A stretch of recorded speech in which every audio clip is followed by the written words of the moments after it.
जय श्री राम। मेरे मीन राशि के प्यारे जातक जातिका, कैसे होंगे आपके आने वाले 5 से 7 वर्ष? ध्यान रखिएगा, आने वाले 5 से 7 वर्ष आपके लिए कैसे होंगे?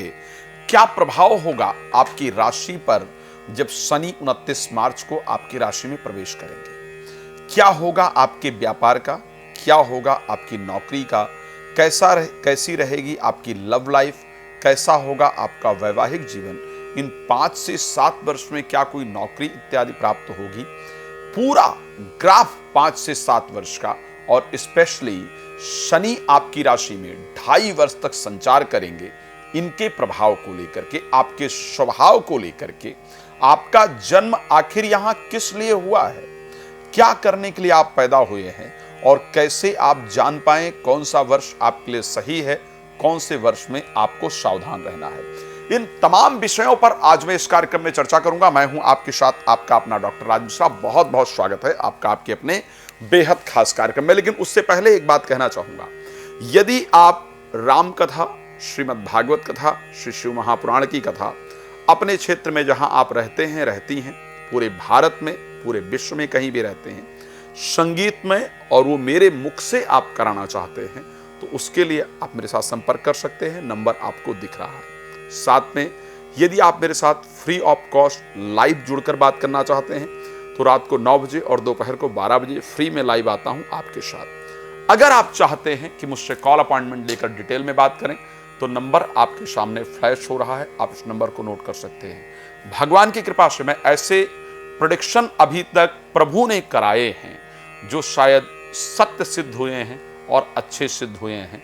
उस प्रेडिक्शन, कुछ एक प्रेडिक्शन है जिस पर मैं आपको ध्यान दिलाना चाहता हूं, आप उसको जाकर चेक भी कर सकते हैं। 2022 वर्ल्ड कप T20 ऑस्ट्रेलिया के अंतर्गत इंडिया और इंग्लैंड का मैच सेमीफाइनल था, जिसमें एबीपी न्यूज के द्वारा 11 स्पेशल ज्योतिषी बुलाए गए। सोशल मीडिया पर लिंक मौजूद है। 11 ज्योतिषी बताएंगे हम वर्ल्ड कप लाएंगे। उसमें 10 लोगों की सीधी सीधी राय थी कि इंडिया इस वर्ल्ड कप को जीतेगा, इंडिया सेमीफाइनल जीतेगा। एक मेरी प्रेडिक्शन भगवान की कृपा से, भगवान के आशीर्वाद से ऐसी थी जो होने वाला था सत्यता में। मैंने कहा कि ये पॉसिबल नहीं है, आज की कंडीशन इंडिया के लिए ठीक नहीं है। दुर्भाग्यवश इंडिया उस मैच को हारी। प्रेडिक्शन सत्य हुआ, लेकिन हारी वो मुझे बुरा लगा। आप सभी को बताना चाहता हूं, जब दोबारा वर्ल्ड कप हो रहा था 2024 में दोबारा वर्ल्ड कप जब हुआ, फाइनल मैच था, और फाइनल मैच में आज तक के जीएनटी ग्रुप का जो चैनल, आज तक ग्रुप का जो जीएनटी चैनल है, उस पर मुझसे एंकर के द्वारा पूछा गया कि आपने तब प्रेडिक्ट किया था, आज क्या प्रेडिक्शन है आपका? मैंने कहा आज 100% इंडिया इस मैच को जीत रही है। बोली विराट कोहली का प्रदर्शन अब तक अच्छा नहीं रहा है। मेरा उसमें प्रेडिक्शन था कि 100% आज विराट कोहली अपना सबसे बेहतरीन प्रदर्शन करने वाले हैं पूरे वर्ल्ड कप का, और वही परिस्थिति आप सब लोगों ने देखा। आप चाहें तो मेरे प्रेडिक्शन को जाकर के चेक कर सकते हैं। शायद जो मैच था उससे एक दिन पहले का ये प्रेडिक्शन है। एक समय मैच बहुत खराब परिस्थिति में पहुंच गया था, लेकिन फिर भी टीम ने वापसी किया और मैच को जीता गया। आप सब लोगों ने उस मैच को देखा। मेरा कहने का तात्पर्य है कि परमात्मा जब कृपा करते हैं तो आपके लिए वही निकल कर मुख से आता है जो आपके जीवन के लिए इंपॉर्टेंट होता है। आज हम मीन राशि को लेकर चर्चा कर रहे हैं। मीन राशि एक बहुत महत्वपूर्ण राशि है, इसको ध्यान रखिएगा। और एक बात और बहुत इंपॉर्टेंट जो आप सबको बताना चाहता हूं, जनरली आप सबके मन में एक प्रश्न आता है कि राम और रावण की राशि तो एक ही थी, लेकिन दोनों का विचार कैसे डिफरेंट था। तो मैं यही आज इस कार्यक्रम में बताने का प्रयास भी करने जा रहा हूं कि आपके लिए हर एक राशि के कम से कम अगर मैं देखूं तो मुझे लगता है 12 से 15 करोड़ से ऊपर लोग हैं पूरे विश्व के अंदर। सबके साथ एक जैसी परिस्थिति घटित हो, यह कभी संभव नहीं है। तो कैसे एक राशि के 9 प्रकार के लोग होते हैं और उन 9 प्रकार के लोगों के जीवन में डिफरेंट चीजें घटित होती हैं, और उसको हम कैसे पहचान सकते हैं, इस सारे विषय पर आज मैं बात करने जा रहा हूं। तो मीन राशि का आने वाला 5 से 7 वर्ष कैसा होने वाला है, इस पर हम चर्चा करेंगे। सबसे पहली चर्चा कर लेते हैं कि मीन राशि किन नक्षत्रों से तैयार होता है। ये आपके लिए बहुत खास है। इस वीडियो को देखिएगा भी, लोगों तक पहुंचाइएगा भी, ताकि ज्योतिष की सच्चाई लोगों को पता चल सके। मैंने कहा मीन राशि 3 नक्षत्रों से मिलकर के बनती है, और वो 3 नक्षत्र कौन से हैं? उनमें पूर्वा भाद्रपदा का 1 चरण जिसके स्वामी बृहस्पति हैं, उत्तरा भाद्रपदा के 4 चरण और उसके साथ रेवती नक्षत्र के 4 चरण। किसकी राशि मीन होती है? अगर हम मीन राशि को लेकर के बात करते हैं तो ऐसे कंडीशन में जिनका नाम अक्षर दा, स्पेशली डी पे आई का मात्रा या डी पे डबल ई, मतलब डी पे आई लगा हो या डी पे डबल ई लगा हो, दा पर ई की मात्रा यानी बड़ी ई छोटी का मात्रा, जिसका नाम अक्षर दी से स्टार्ट होता हो, दू से स्टार्ट होता है यानी डी यू से स्टार्ट होता हो, या टी एच से स्टार्ट होता हो, था से स्टार्ट होता हो, या फिर जी एच यानी झा से स्टार्ट होता हो, या फिर या से स्टार्ट हो। तो या एक वर्ड होता है, शायद YAN करके कुछ इस प्रकार से यूज किया जाएगा। एंड दा यानी डी पर ई, डे, दे, दो, डी पर ओ, दो, और चा, CH एंड ची। तो अक्षर हुआ दी, दू, था, झा, या, दे, दो, चा, ची, है ना। सो इस प्रकार से ये अक्षर होंगे। जिस अक्षर से अगर आपका नाम स्टार्ट होता है तो आप मीन राशि के अंतर्गत आते हैं। अब हमने बात किया कि पूर्वा भाद्रपदा जिस पहले चरण, चौथा चरण जो है, जिसके स्वामी अजैक पाद हैं और देवता अजैक पाद हैं, जिसके स्वामी बृहस्पति हैं। उत्तरा भाद्रपदा जिसके स्वामी शनि हैं, देवता अहिर्बंधु हैं। और रेवती नक्षत्र जिसके स्वामी बुध हैं और देवता जो है वो पूषा है। अब एक बड़ा डिफरेंट विषय है कि 3 नक्षत्र और मीन राशि के स्वामी बृहस्पति, 4 प्लैनेट को स्पेशली बना करके एक राशि बनती है। 3 राशि की अगर हम बात करते हैं तो 3 राशियों में से स्पेशली पहले जो पूर्वा भाद्रपदा नक्षत्र है उसके स्वामी बृहस्पति हैं। यानी अगर मीन राशि के पहले चरण में आपका जन्म हुआ है, ये 9 चरण की एक राशि होती, ध्यान रखिएगा। अगर मीन राशि के पहले चरण के अंतर्गत आपका जन्म हुआ है तो ऐसे परिस्थिति में आपके स्वामी बृहस्पति हैं। यानी आप इस धरती पर जो आए हैं वो किसी को ज्ञान देने के लिए, स्पिरिचुअलिज्म से रिलेटेड कोई चीज करने के लिए, आप फिजिकल एक्टिविटी के लिए नहीं आए हैं, इसको ध्यान रखिएगा। आप आए हैं मेंटल एक्टिविटी के लिए।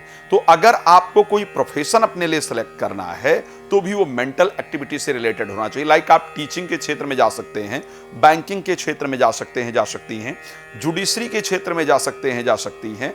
जो ये वाले क्षेत्र हैं, आप एक एस्ट्रोलॉजर बन सकते हैं, आप एक प्रीस्ट बन सकते हैं, एक पंडित बन सकते हैं, एक NGO चला सकते हैं।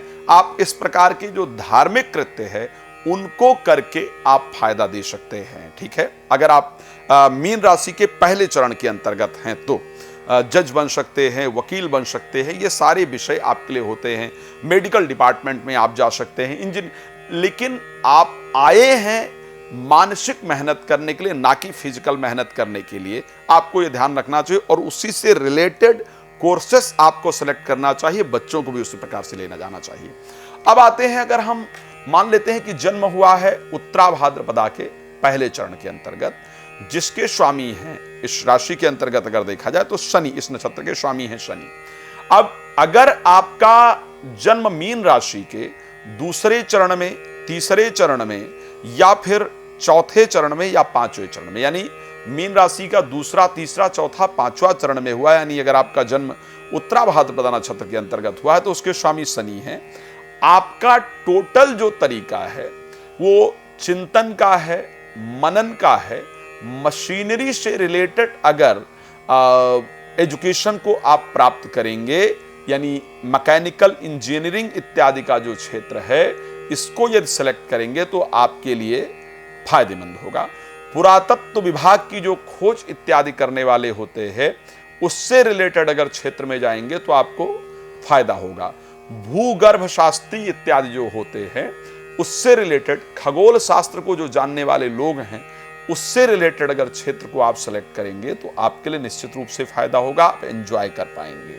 क्या बिजनेसेस आपको करने चाहिए? मशीनरी से रिलेटेड कोई भी बिजनेस, या फिर दासत्वता, जिस बिजनेस को पुरातन समय के अंतर्गत बहुत बेहतर नहीं कहा जाता था, इस प्रकार के बिजनेस, लाइक ड्राई क्लीनिंग का बिजनेस हो गया, गाड़ी धुलाई इत्यादि का बिजनेस हो गया, ऐसे मशीनरी से रिलेटेड कोई बिजनेस हो गया, पेट्रोलियम से रिलेटेड कोई बिजनेस हो गया, कोयले इत्यादि का बिजनेस हो गया, इस प्रकार के बिजनेसेस में यदि आप एंट्री करेंगे तो आपके लिए फायदेमंद होगा। आपका नेचर बिल्कुल डिफरेंट है। पहले वाले का जो नेचर है, पूर्वा भाद्रपदा यानी मीन राशि में ही जन्म हुआ है, आप उसका नेचर है कि लोगों को ज्ञान देना, समझाना, ज्ञान से चीजें अर्जित करना। दूसरा वाला जो उत्तराभाद्र नक्षत्र का नेचर है वो है कि लोगों को ज्ञान तो देना है, स्वयं चिंतन करना है, मनन करना है एंड इस प्रकार के बिजनेसेस करके फायदा करना है।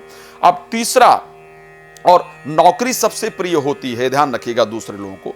तीसरा, क्योंकि बुध रेवती नक्षत्र के स्वामी हैं, देवता पूषा हैं, बुध के स्वामी होने के कारण टोटली बिजनेसमैन वाली फैमिली या बिजनेसमैन वाली लाइफ जो है वो देखने को मिलता है। मैं एक बात बड़ा क्लियर बता रहा हूं, अगर आपकी मीन राशि है, मैं ये पहचान बता रहा हूं आपको मीन राशि को, इसको ध्यान रखिएगा, मैं बड़ा क्लियरली आपको इस बात की पहचान बता रहा हूं, आप उससे चेक कर पाएंगे। और जो भी मीन राशि के जातक जातिका है, मैं क्लियर कह रहा हूं, इसको उठा करके आप देख लीजिएगा। मीन राशि यदि आपकी है तो जनरली आपकी जो ये रेखा है ना, जो ये बीच में आती है, हमारी 3 लाइंस होती हैं, ये वाली लाइन जिसको गोत्र रेखा जनरली कहा जाता है, लेकिन इसको जनरली आयु की रेखा भी कहा जाता है, जीवन रेखा पश्चिमी सभ्यता में कहा गया, हमारी सभ्यता में इसको पितृ रेखा कहा जाता था। तो ये रेखा जो है ये काफी मोटे आकृति की होगी। ये रेखा जो है वो जंजीर जैसी बनी होगी। मीन राशि के जातक जातिका इसको ध्यान रखेंगे, आप चेक कर लीजिएगा। ये वाली जो रेखा है, क्योंकि इससे मेरा फ्यूचर प्रेडिक्शन वेस्ट है, इसलिए मैं आपको बता रहा हूं, जो ये वाली आपकी रेखा है, जो बीच की रेखा देखी जाती है, ये ऐसे घूम करके चंद्र क्षेत्र के अंतर्गत आई होगी, ऐसे ये घूम गई होगी, ये घूमती हुई ऐसे इस तरफ आने का प्लान करेगी। ध्यान रखिएगा, चंद्र क्षेत्र जो है यहां पर ये रेखा आपको आती हुई दिखेगी, ये पहचान है कि आपकी राशि मीन है। तीसरी चीज बड़ा इंपॉर्टेंट बता रहा हूं, मीन राशि के जो जातक जातिका हैं, उनकी जो ये उंगली है छोटी वाली ना, वो इसके पास, ये जो अनामिका उंगली है, रिंग फिंगर है, इसके यहां तक पहुंचे, इस प्रकार की परिस्थिति रहती है। तो इससे क्या पता चलता है कि आपकी मीन राशि है। ये मीन राशि की पहचान है। कुछ और पहचान बताने जा रहा हूं मीन राशि की, आप उसको सुन लीजिए। और मीन राशि के जीवन में क्या होता है उसको बताने जा रहा हूं, उसको भी सुन लीजिए। फिर हम प्रेडिक्शन पर आएंगे कि आगे 5-7 साल होगा कैसे, पहले क्लियर कर दें कि आपकी मीन राशि है, ये आप जान पाए। पूर्वा भाद्रपदा मैंने बताया कि जो चरण रेवती इत्यादि बताया, उसको मिलाकर के मीन राशि बनती है। 4 चरण रेवती के, 4 चरण उत्तरा भाद्रपदा के, 1 चरण जो हो गया वो पूर्वा भाद्रपदा के, यानी 9 चरण हो गए। तो अगर पूर्वा भाद्रपदा नक्षत्र के पहले चरण में जन्म हुआ है तो यानी आप मीन राशि के पहले चरण में आते हैं। अब अगर पहले चरण में किसी का जन्म होता है तो आप बहुत धनवान होते हैं, इसको ध्यान रखिएगा। मीन राशि के पहले चरण में अगर जन्म हो तो व्यक्ति धनवान होता है। मीन राशि के दूसरे चरण में अगर जन्म होता है तो कला ज्ञानहीन होते हैं, यानी अगर उत्तरा भाद्रपदा नक्षत्र के पहले चरण में जन्म हुआ है तो काल ज्ञानहीन, क्षमा चाहूंगा, कला नहीं, काल ज्ञानहीन। काल ज्ञानहीन का तात्पर्य है कि आने वाले समय को ढंग से ना पहचान पाना और एक बड़ा रिस्क ले लेना, और उस रिस्क के कारण जीवन के अंतर्गत आपको नुकसान होता है। क्या करना है क्या नहीं करना है उसकी समझ को ना प्राप्त हो पाना, और ऐसे व्यक्ति का निश्चित रूप से जो मस्तिष्क रेखा है इसमें जंजीर जैसी आकृति या छोटे छोटे कट बने होते हैं, ये भी ध्यान रखना है। तो ऐसे कंडीशन में काल ज्ञानहीन यानी समय के ज्ञान का पता नहीं होता है। मैंने बहुत रिसर्च किया है इस विषय पर, इसीलिए इस टॉपिक को लेकर के आया हूं। अब अगर मीन राशि के तीसरे चरण के अंतर्गत आपका जन्म होता है तो फिर दूसरे, अगर पुरुष हैं तो दूसरी स्त्रियों के प्रति बड़ा आकर्षण होता है, और स्त्री हैं तो दूसरे पुरुष के प्रति आकर्षण होता है, और उस आकर्षण के कारण आपको नुकसान होता है। यानी आप पढ़ रहे हैं तो फिर फीमेल्स की तरफ अट्रैक्शन है, फीमेल है तो फिर मेल फ्रेंड्स की तरफ अट्रैक्शन है, और उस अट्रैक्शन के कारण एजुकेशन से डिस्ट्रैक्शन हो जाना, या आप प्रोफेशनल लाइफ में डिस्ट्रैक्ट होकर के अपने प्रोफेशनल फोकस को ना ध्यान कर पाना, ये मीन राशि की सबसे बड़ी समस्या होती है। तो दूसरे रिलेशन के, दूसरे चीजों की तरफ अट्रैक्शन बहुत होता है। चौथे चरण में होने जन्म हो तो बड़े शुभ लक्षण से युक्त होते हैं। चौथा चरण कौन सा होगा? ये होगा उत्तरा भाद्रपदा नक्षत्र का तीसरा चरण, यानी उत्तरा भाद्र के अगर तीसरे चरण में जन्म हुआ है तो आप चौथे चरण में मीन राशि के आते हैं। ऐसे कंडीशन में आपके लक्षण इतने शुभ होते हैं कि जब आपका जन्म हुआ होगा, ये बिल्कुल नोट कर लीजिएगा, जब आपका जन्म हुआ होगा उसके बाद आपके घर में, आपके परिवार में खूब वृद्धि हुई होगी, खूब फायदा हुआ होगा, और उस समय आपके परिवार ने निश्चित रूप से घर या गाड़ी या कोई नई चीज को परचेज किया होगा, और परिवार वाले बार बार कहते होंगे कि जब ये पैदा हुआ था या हुई थी तो हमने ये चीज लिया था, इसके बाद हमारे घर में बहुत वृद्धि हुई थी।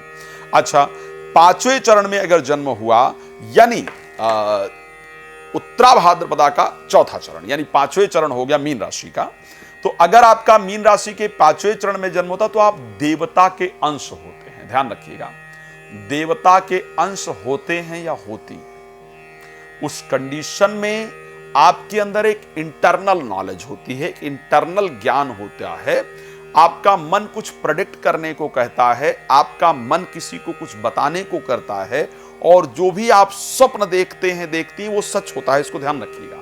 मीन राशि की बात कर रहा हूं, मैंने भी 5 प्रकार के लोगों पर पहुंचा हूं मैं। आप स्वप्न देखते हैं या देखती हैं तो सच होता है, आपके मन में जो कुछ आ रहा होता है वो एक्चुअल में घटित होता है। आप अपने मन से किसी के बारे में बुरा सोच लेते हैं या सोच लेती हैं तो ऐसा उसके साथ हो जाता है। तो एक प्रकार का देवता का अंश आपके अंदर होता है, आपकी स्पिरिचुअलिज्म से बड़ी कनेक्टिविटी होती है, धर्म से आपका बहुत ज्यादा लगाव होता है, फायदा भी उससे अच्छा होता है। अच्छा, छठे अगर चरण में जन्म होता है, यानी हम पहुंच गए रेवती नक्षत्र के पहले चरण में, यानी छठा चरण हो गया मीन राशि का। तो मीन राशि के अगर छठे चरण के अंतर्गत जन्म होता है तो संतान बहुत कामयाब होती है या होता है, ठीक है, और संतान के नाम से, संतान की कामयाबी से आप जाने जाते हैं या जानी जाती हैं, उससे आपका बहुत नाम होता है। सातवें में हो तो बहुत उत्तम होते हैं, विचार बहुत अच्छा होता है, काम बहुत अच्छा करते हैं, और बिजनेस में एक अच्छी सफलता प्राप्त होती है। आठवें चरण में अगर जन्म होता है किसी का तो पृथ्वी पति, यानी प्रॉपर्टी का बहुत सुख होता है, और प्रॉपर्टी से रिलेटेड कार्य में बड़ा लाभ होता है, घर का बहुत सुख होता है, जमीन का बहुत सुख होता है। ऐसे व्यक्ति को पृथ्वी पति कहा जाता है। जिस जमीन को ले लिया जाए उसका फिर रेट बढ़ता है, आप देखिएगा, और उससे आपको बहुत फायदा होता है। नवें चरण में जन्म हो तो उभय कुल कारक कहा जाता है, यानी धर्म के अंदर रुचि होती है, तीर्थ यात्रा के अंदर रुचि होती है, अपने कुल में सर्वश्रेष्ठ होता है या होती है, और आर्थिक लाभ यानी धनी होते हैं। तो ये 9 प्रकार का जो स्पेशली योग कहा जाए वो मीन राशि के अंतर्गत अगर जन्म हो तो इस प्रकार की परिस्थितियां किसी जातक जातिका के लिए होती है। खैर, जो समय रहता है मीन राशि के लिए जीवन में बेहतर होने का या जीवन में परेशान होने का, 18वां वर्ष बहुत कष्टप्रद होता है, इसको ध्यान रखिएगा। मीन राशि में जन्म हुआ है तो जब आप 18 ईयर के होते हैं वो समय आपका बहुत कष्टप्रद होता है।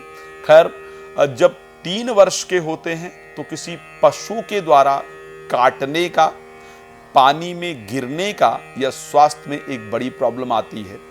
7वें वर्ष में कोई जीव काट लेता है, कोई जंतु काट लेता है, कोई कीड़ा इत्यादि काट लेता है, या ऊंचे जगह से गिरने के कारण आपको चोट लगती है जिसके कारण आप परेशान होते हैं।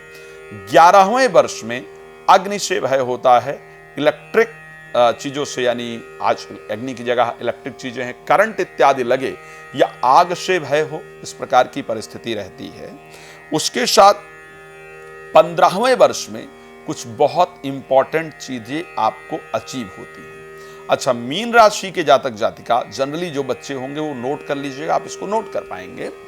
जब आपका स्टार्टिंग टाइम होता है, एजुकेशन में बहुत अच्छे होते हैं, लेकिन मीन राशि में 9th क्लास में आकर के बच्चे का एजुकेशन खराब हो जाता है, और वो एजुकेशन 11th क्लास तक आपको परेशान करता रहता है। आप इसको भी चेक कर लीजिए, अगर आप मीन राशि के हैं या आपके घर में कोई बच्चा है तो ये प्रॉब्लम आप फेस कर रहे हैं। 12th में आकर के उसकी कंडीशन सुधर जाती है। अच्छा, उसके बाद जो 18वां वर्ष होता है वो कष्टप्रद होता है, बहुत गड़बड़ निकलता है, परेशान करने वाला निकलता है। लेकिन 20वें वर्ष के अंतर्गत आपके जीवन में किसी का प्रवेश होता है और आप 20वें वर्ष में अर्निंग करना शुरू करते हैं या करती हैं, पैसा इत्यादि जरूर कमाते हैं। 33वां वर्ष आपका कष्टप्रद होता है। विवाह के लिए 3 समय होता है, 26, 28 और 35, ये 3 वर्ष। इसके बीच में भी कुछ योग होते हैं जब विवाह होता है, लेकिन इस समय विवाह से रिलेटेड या जीवन साथी में जीवन में किसी का प्रवेश जरूर होता है, ये देखा जाता है।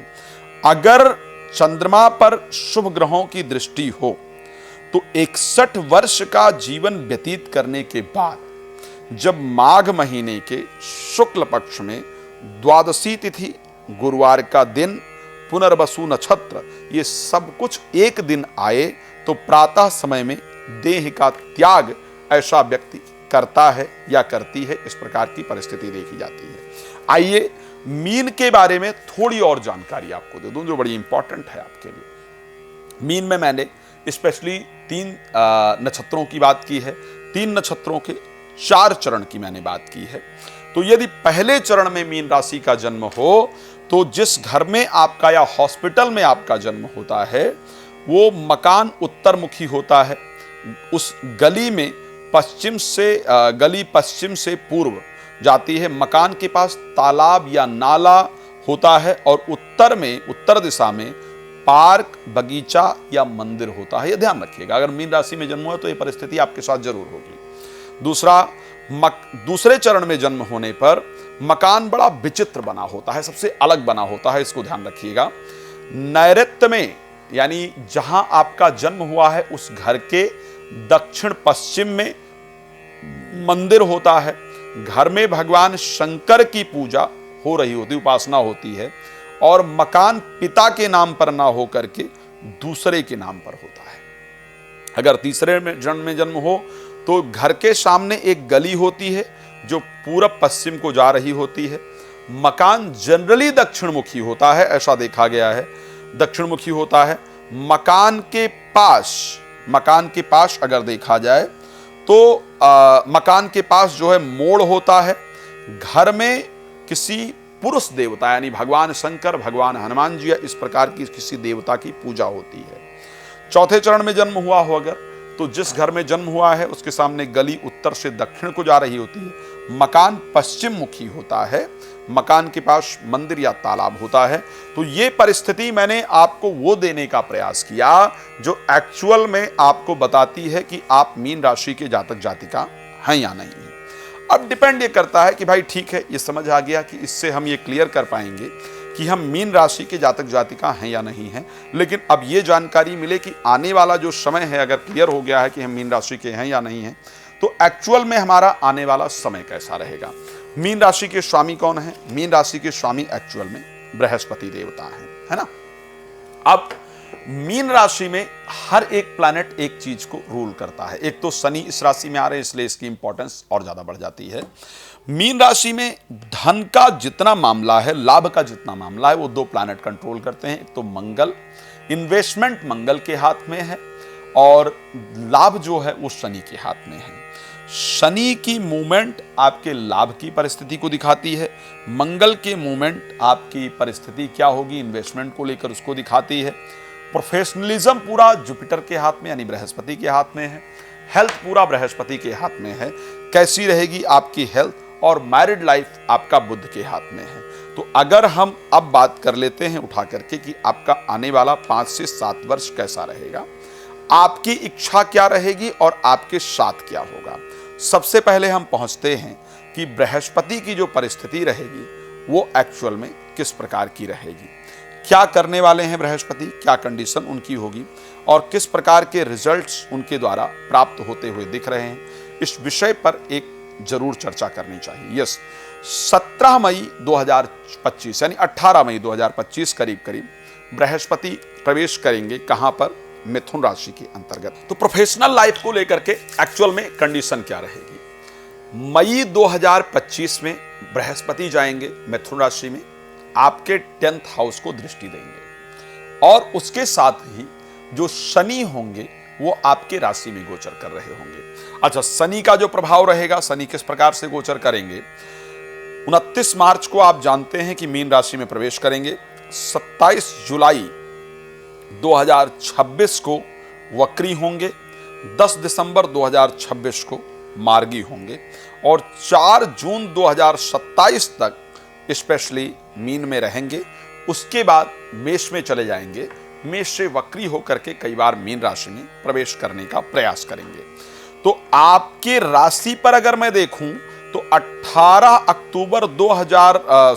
29 दिसंबर 2027 तक यानी 2025 से लेकर के 2025 29 मई से लेकर के और 2027 के 29 दिसंबर तक शनि का करीब करीब जो प्रभाव रहने वाला है वो आपके राशि के ऊपर रहने वाला है।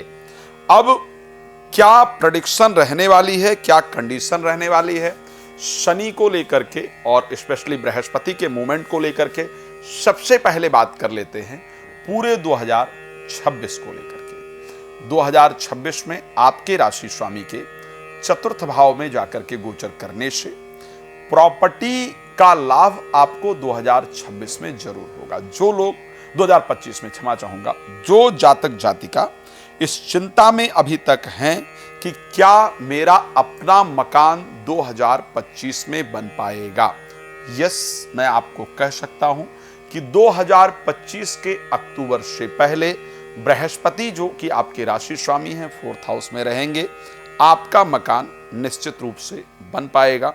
आपको एक अच्छा लाभ मकान को लेकर के मिल पाएगा। 2025 में और आखिर क्या होगा आपके साथ, 2025 में आप मेरी बात को नोट कर लीजिएगा, आप एक बिजनेस अपना स्टार्ट करेंगे या करेंगी, ये लाभ आपके लिए 2025 में रहेगा।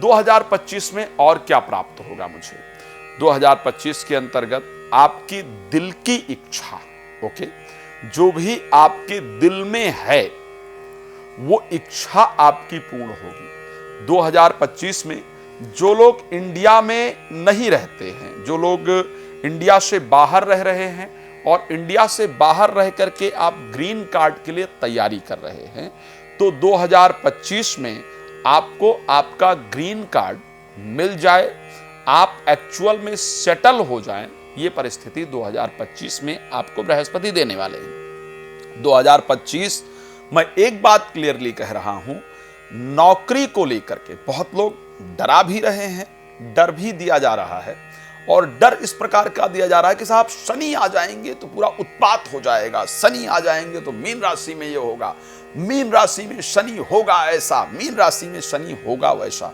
मुझे कई बार लगता है, मैं एक बार 7:30 पर डिस्कस करूंगा, कंफर्म कह रहा हूं, मैं वीडियो लेकर के आऊंगा, आपको बताऊंगा, लेकिन जितना शायद शनि डरावना है नहीं, जितना शनि डराते नहीं है, उतना लोगों ने शनि के नाम पर डरा रखा है। सो बृहस्पति जब मीन राशि के अंतर्गत प्रवेश कर रहे हैं, शनि मीन राशि के अंतर्गत प्रवेश कर रहे हैं, शास्त्र ये कहता है कि शनि मारे और बृहस्पति बचाएं, तो ऐसे कंडीशन में व्यक्ति निश्चित रूप से बचता है और अच्छी सफलता को प्राप्त करता है।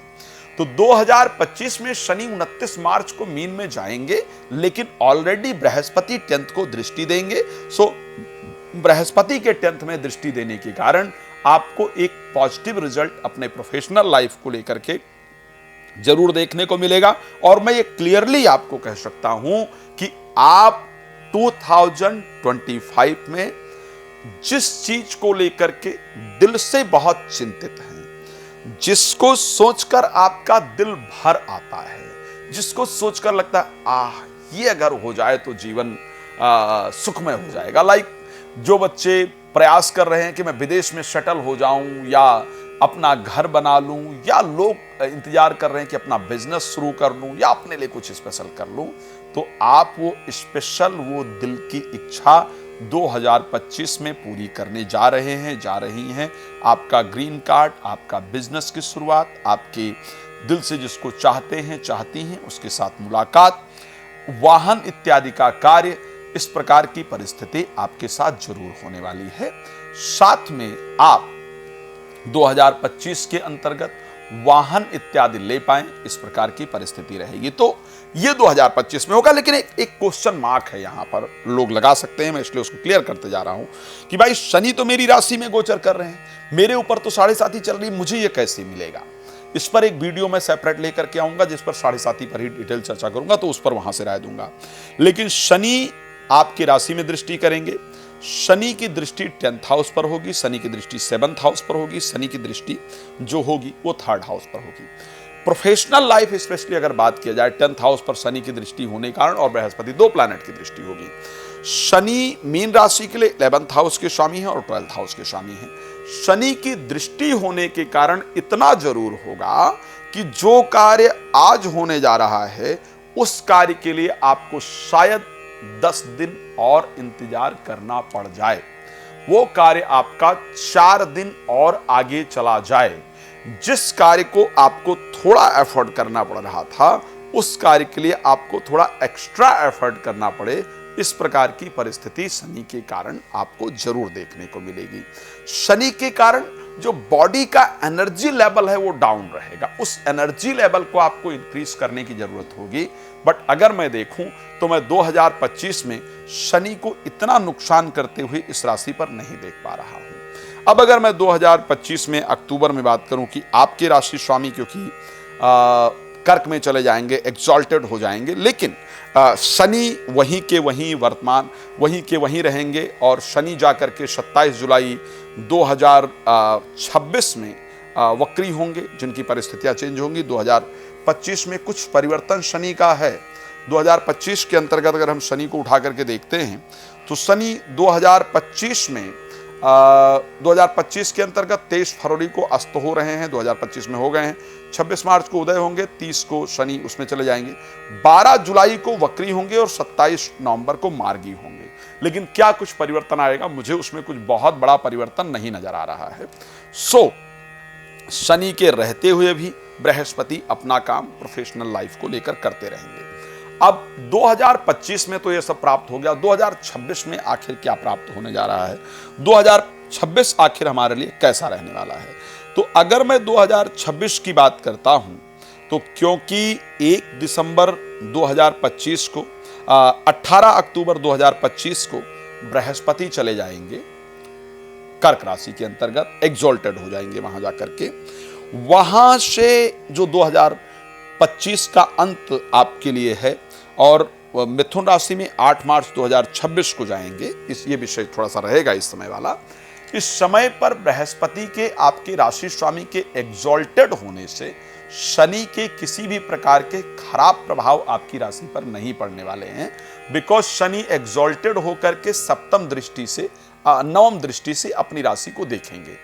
अब इनके यहां पर उच्चस्थ होने से संतान की प्राप्ति आपको जरूर होगी। कई लोग ऐसे होंगे जिनकी मैरिज हो गई है और आप IVF इत्यादि का सहारा ले चुके हैं, बहुत सारे प्रयास कर चुके हैं, लेकिन बच्चा नहीं हुआ है और उसको लेकर के परेशान हो चुके हैं। तो आपको बता रहा हूं कि 12 वर्ष बाद ऐसा होगा। अतिचारी परिस्थिति में बृहस्पति एग्जॉल्टेड हो जाएंगे, तो आपको आपके संतान की प्राप्ति 2026 में जरूर होगी।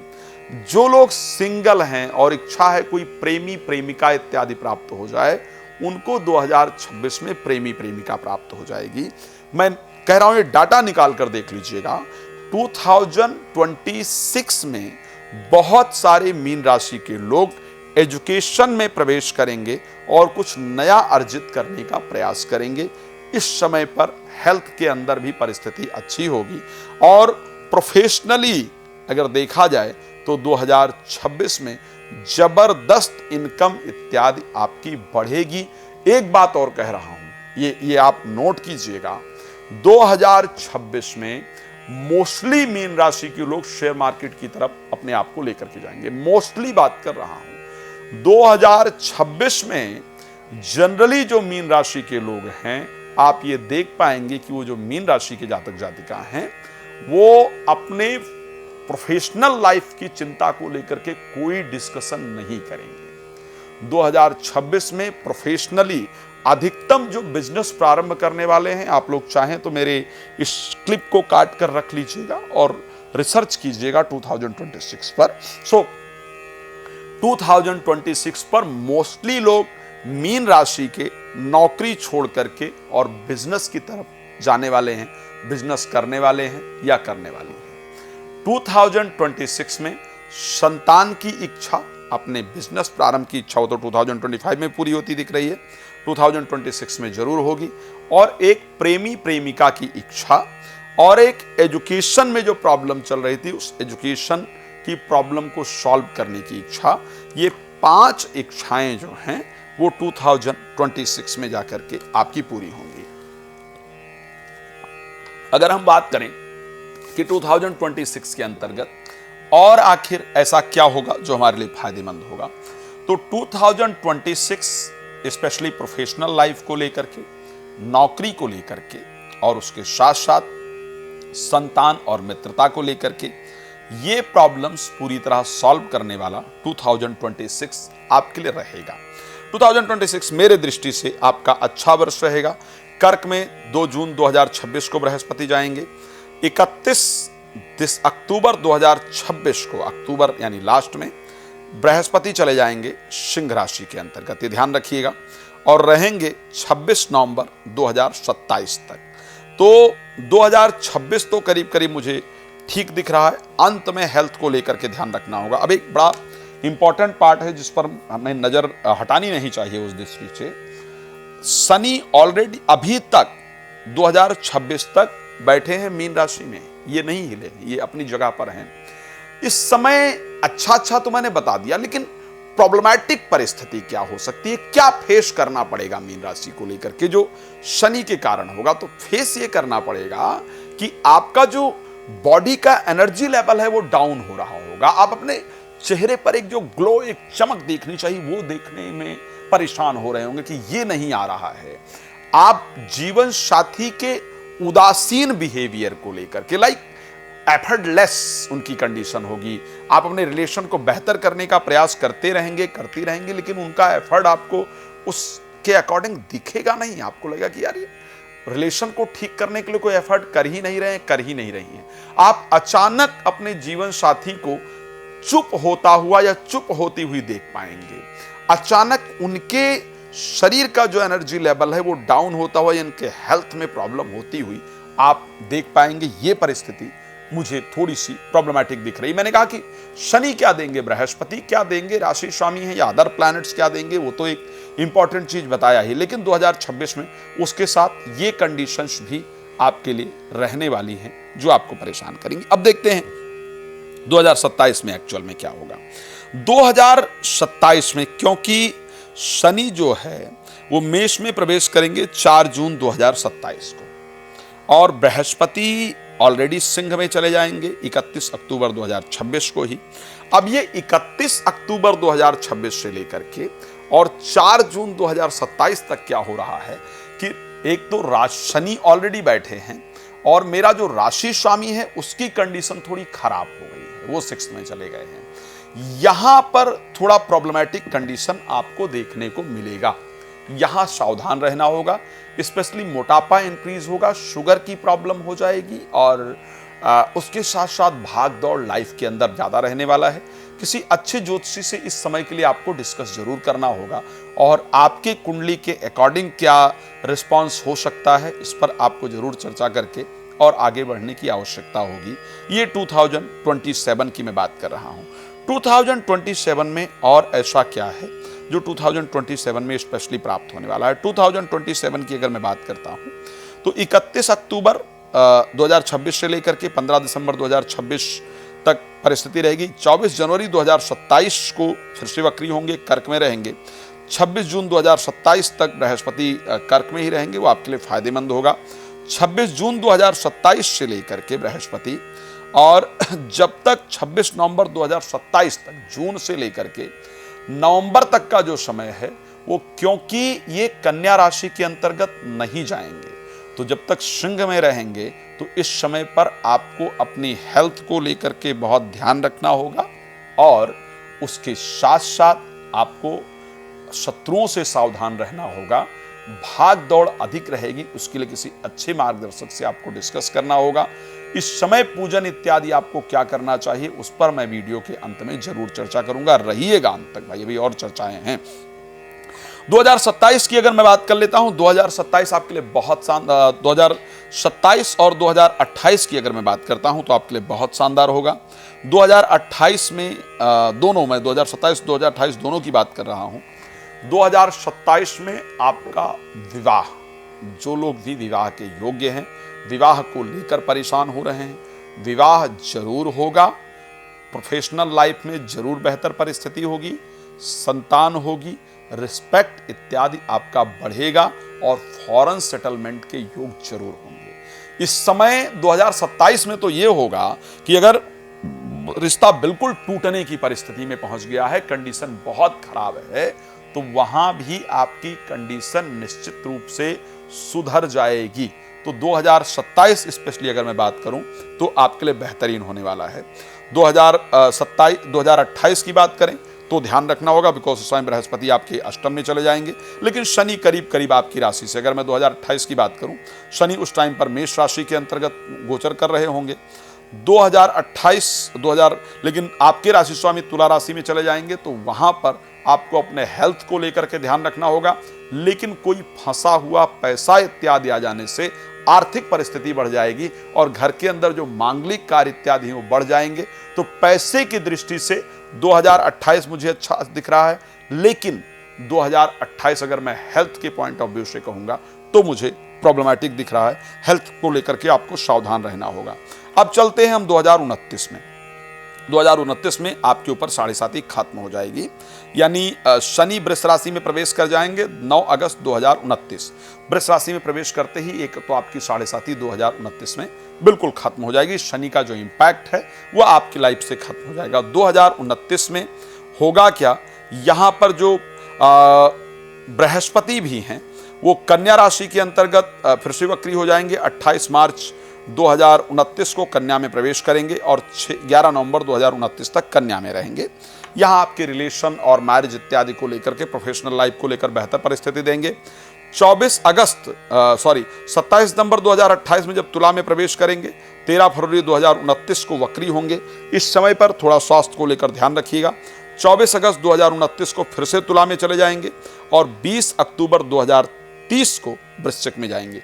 तो आपके जीवन का जो एक बहुत बड़ा परिवर्तन आने वाला है वो आपके लिए स्टार्ट होगा। एक तो ये बीच का कुछ समय अगर छोड़ दें तो फिर से जो एक गजब का समय आपके जीवन में आएगा वो आएगा 20 जनवरी 2030। ये डेट नोट कर लीजिएगा, ये डेट आपके लिए बहुत शानदार रहेगा। 20 जनवरी 2030 से लेकर के 14 मार्च 2030 तक का जो समय होगा आपके जीवन को परिवर्तन करने वाला समय होगा। 2030 आपके भाग्य को उदय कराने वाला होगा। 2031 आपके प्रोफेशनल लाइफ को बिल्कुल परिवर्तित कर देने वाला होगा। आप वो सब कुछ प्राप्त कर पाएंगे जो आप चाहते हैं। खैर अभी बहुत कुछ है मेरे पास बताने के लिए, लेकिन रात को 9 बजे, दोपहर को 12 बजे लाइव आता हूं। आप लाइव मेरे साथ जुड़ सकते हैं, आप मुझे कॉल कर सकते हैं और कॉल अपॉइंटमेंट बुक करा करके मुझसे डिटेल में बात कर सकते हैं। आप कहीं पर भी चाहते हैं धार्मिक कार्यक्रम, श्री राम कथा, श्रीमद् भागवत कथा, शिव महापुराण की कथा मेरे द्वारा कराना, तो आप उसके लिए मुझे कॉल कर सकते हैं, आप जुड़ सकते हैं। कोई भी रत्न प्राप्त करना है, रुद्राक्ष प्राप्त करना है, पूजन कराना है, यज्ञ कराना है, महामृत्युंजय कराना है, तो उसके लिए आप मेरे साथ कॉल करके बात कर सकते हैं। मैं हमेशा आपके साथ तैयार रहता हूं। भगवान आप सभी के जीवन को सुख समृद्धियों से परिपूर्ण रखें। मीन राशि की जातक जातिका को अपने आप को प्रोटेक्ट करने के लिए एक्चुअल में क्या करना चाहिए? बहुत सुंदर मंत्र, ओम नमो भगवते वासुदेवाय नमः। इस मंत्र का नियमित 10 बार रोज जप करना चाहिए। साथ में एक केले के पेड़ की जड़ सदैव पहन कर रखना चाहिए। तो आप मेरे साथ जुड़िए, बहुत सारी जानकारी आपको देते हैं। आपका जुड़ने के लिए बहुत धन्यवाद। जय श्री राम।